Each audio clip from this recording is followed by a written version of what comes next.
Introducing Vietcong, your go-to destination for insightful content on sustainable living, eco-friendly products, and environmental conservation.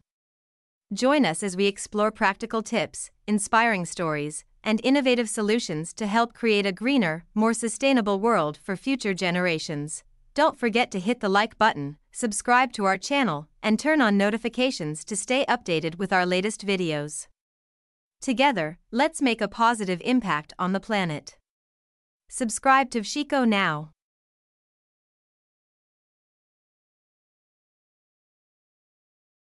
The Viet Cong fought against which of the United States allies in the Vietnam War? The Viet Cong, or the National Liberation Front, NLF, were indigenous supporters of communist ideology in South Vietnam during the Vietnam War.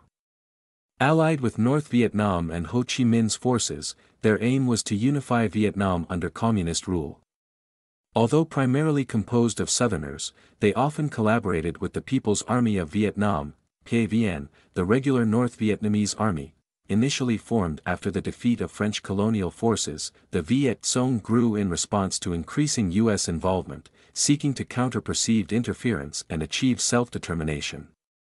Over time, they evolved from a loose guerrilla network into a more organized and efficient force, supported and trained by North Vietnam.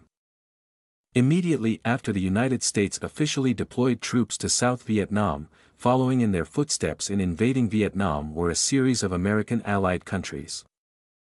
South Korea was one of the closest allies of the United States to send troops to participate in combat in the earliest stages of the Vietnam War. The number of South Korean troops sent to Vietnam was second only to the United States. In 1961, South Korean President Park Chung-hee proposed to then-President of the United States John F. Kennedy to send South Korean troops to support the United States in Vietnam. However, Kennedy rejected this proposal, believing that the timing was not right.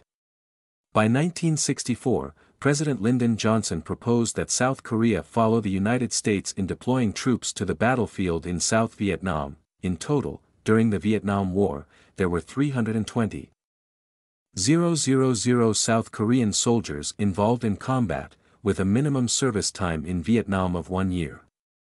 The highest number of South Korean troops in Vietnam was around 50,000 in 1968.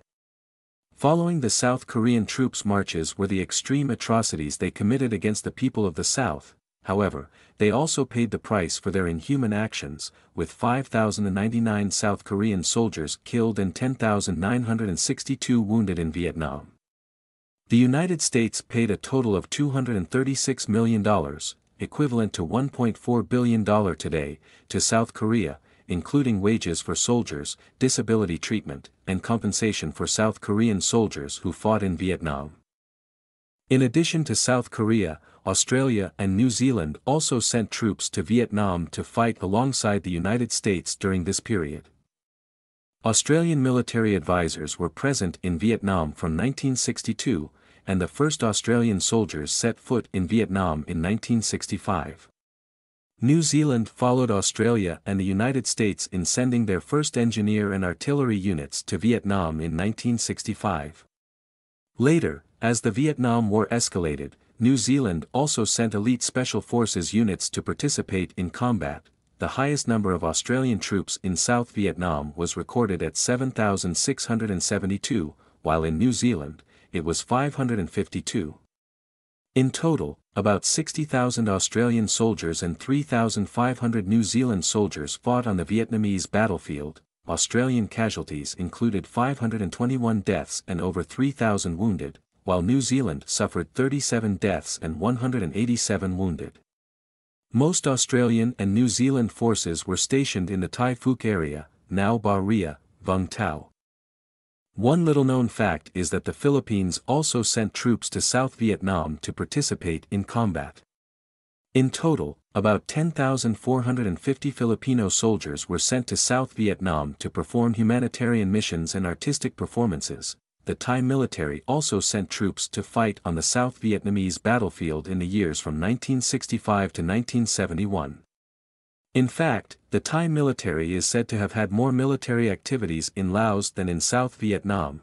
in addition to the aforementioned countries, Taiwan, Brazil, and Canada also sent troops to participate in combat on the South Vietnamese battlefield with various roles and tasks. The 7 major reasons for the failure of the U.S. military in Vietnam. The failure of the United States in the Vietnam War was due to guerrilla warfare, weak American military resolve, unjust war, people's war, and the professionalism of the Vietnamese army. The Nguyen Ninh newspaper reported on January 15 that on January 15, 1973, the U.S. and Allied forces ceased military operations in Vietnam. After 4 years of negotiations in Paris, the warring parties reached an agreement, signing a peace treaty on January 27, ending the war that began in 1965. The U.S. suffered 58,000 casualties, leaving Vietnam in a state of dust-covered departure. Historians, politicians, and military experts still cannot clearly answer this question: how did the Americans lose this war? Considering they had never lost a war before, the Nguyen Ninh newspaper of the Russian government summarized the views of experts on this issue, providing 7 major reasons for the U.S. failure in Vietnam, with Soviet and Chinese aid being the last. The specific reasons are as follows: the dance of jungle hell, weakening morale of U.S. troops, unjust war, people's war, professional and amateur military forces, anti-war attitudes and protest activities in American society, support from China and the Soviet Union.